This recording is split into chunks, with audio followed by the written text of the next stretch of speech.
अपना कोई है नहीं, फिर कैसी उम्मीद। दुनिया रंग बिखेरती, सबकी अपनी दीद। अर्थात उम्मीद मत करो किसी से। उम्मीद हर किसी की अपनी दुनिया है। कोई कितना भी अपना क्यों न हो, वो पहले अपना ही देखता है। दुख की पहली और आखिरी वजह उम्मीद होती है।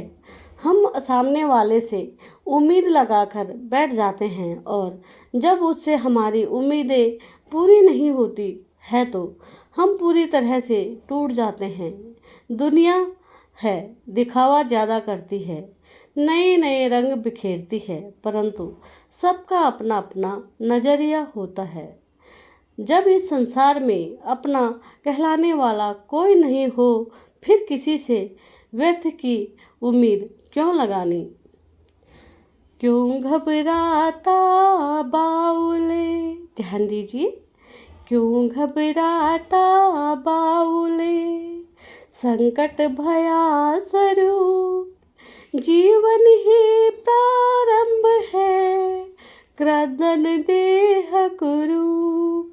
अर्थात हे मनुष्य, जब दुख, संकट, पीड़ा आदि का सामना करना पड़ता है तो इन सारी विपत्ति का सामना करने से घबराना कैसा। क्यों पागलों की भांति संकट के समय धैर्य खो देना है। क्यों रुदन विलाप करना है, जब प्रत्येक मनुष्य, प्राणी इत्यादि के जीवन की शुरुआत ही रोने अर्थात कष्ट से होती है, तो फिर कुरूपी यानी कि नश्वर देह काया से व्यर्थ की क्रंदन यानी कि रोना। क्यों जब जीवन का प्रारंभ दुख विपदा को झेलकर नव जीवन रूपी देह प्रगतिशील बनना है, तो फिर संकट के समय क्यों घबराना। जब माँ बच्चे को जन्म देती है तो वह समय माँ और बच्चे दोनों के लिए संकटमय होता है। उससे ज़्यादा विपदा का समय कोई हो ही नहीं सकता।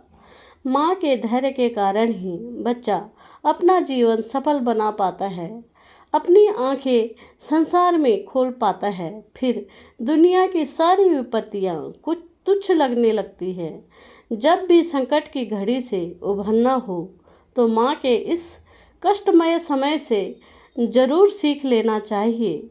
यकीन मानिए, दुनिया की सारी पीड़ाएं, सारे दुख तिनके के समान लगने लगेगी। दास फकीरा कह चला, जीवन का वृंतांत, खुद को रास्ता जान कर मत कर लीजो शांत। अर्थात फकीरदास उर्फ कबीरदास जी कहते हैं कि समझाते हुए कहते हैं कि मनुष्य को सर्वप्रथम स्वयं का मूल समझना है। स्वयं की मर्यादा, आदर आदि सर्वोपरि रखना चाहिए। जो मनुष्य खुद का कोई भी मोल नहीं समझाते, वह संसार में मृतक के समान गुम हो जाते हैं, हमेशा हमेशा के लिए शांत हो जाते हैं। हमेशा अपना मूल दूसरों से अधिक समझना चाहिए। जब आप अपनी कीमत, अपने जीवन का महत्व समझेंगे तो आपको समझते देर नहीं लगेगी कि जीवन क्या है और क्यों प्राप्त हुआ है। अर्थात जीवन का उद्देश्य अत्यधिक सरल महसूस करेंगे।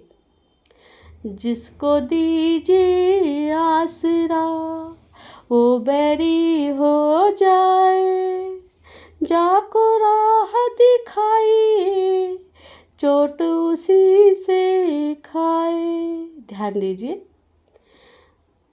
दोहानुसार जिस दोहे में कहते हैं कि अधिकतर ऐसे लोगों से बचना चाहिए जिसको सहारा मिलते ही धीरे धीरे विश्वास जमाते हैं और जब पूरे तरीके से उस व्यक्ति पर विश्वास हो जाता है फिर वही व्यक्ति दुश्मन की तरह विश्वासघात करते हैं। यह तो वही बात हुई जिसे राह पथ प्रदर्शित किया और वो ही हमें बहुत बड़ा नुकसान देकर चला गया। अर्थात हमें अपने आसपास के जो बहुत पसंद करने वाले, चाहने वाले मित्र इत्यादि लोगों से सावधान रहना चाहिए, क्योंकि दुश्मन से खतरा होता है तो हमें जानकारी रहती है कि दुश्मन कौन है, परंतु जब अपना ही कोई विश्वासघात करे तो फिर दुश्मन की ज़रूरत नहीं पड़ती है। निसंदेह फिर किसी पर भी विश्वास नहीं किया जा सकता। माँ पापा